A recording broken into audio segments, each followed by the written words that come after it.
And this week we want to talk about the money because I know a lot of you are actually doing projects, and many of you may not very familiar, how to raise money and actually what kind of money, what are the different type of money out there. So how can you get the money you want for your project?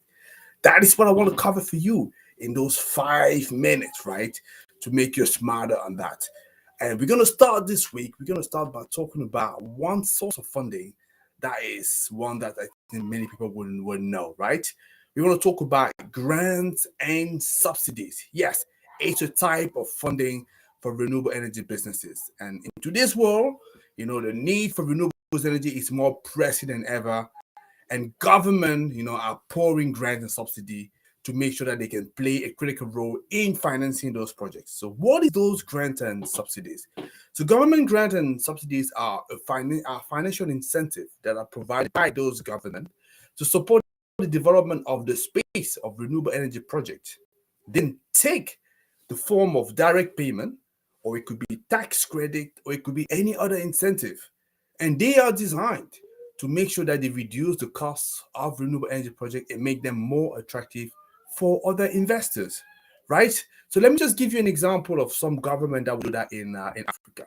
South Africa, for example, so they offer various incentive for renewable energy development, including grants and subsidy. An example of that, which is quite famous around the world, is the Renewable Energy Independent Power Producer Procurement Program, which is RIPPP.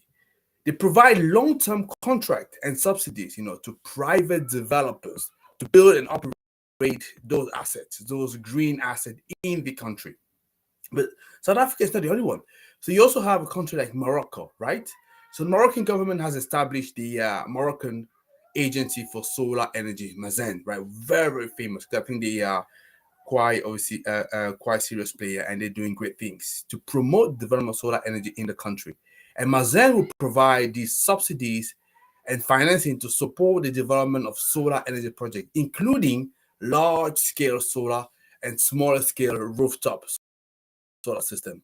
So another country doing, let's say, taking some initiative for the sector, it's Kenya, right? So I guess there's some Kenyan watching us here.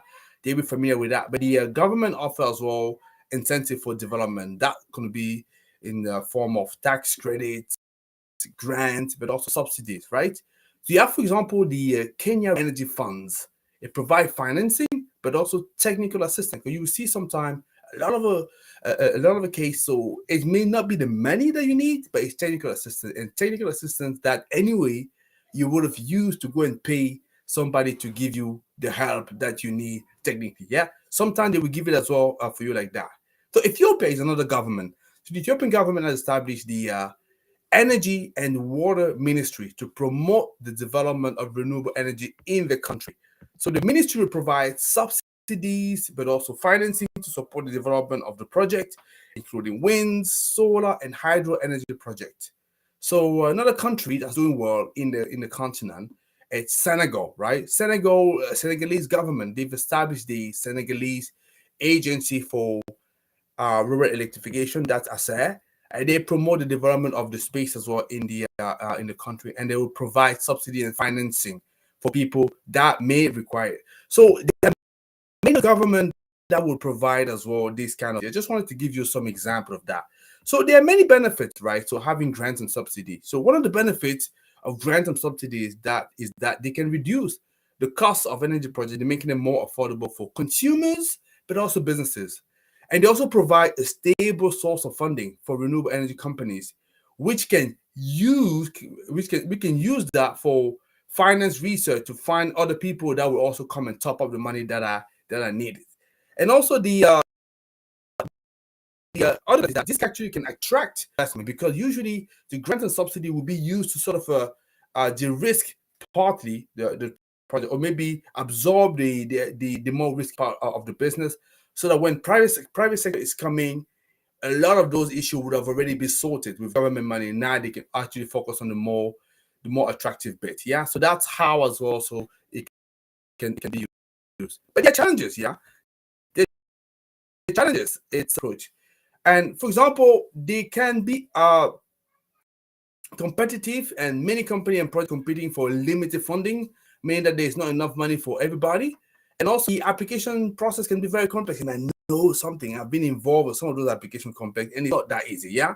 So that's what I could say regarding the grants and subsidy. I'm sure we're spending a lot more time doing it, but because we're just going to reduce it, I'm just going to stop here and say that yes, there's definitely something you want to be doing to attract private investment and develop the sectors, but a lot more is needed.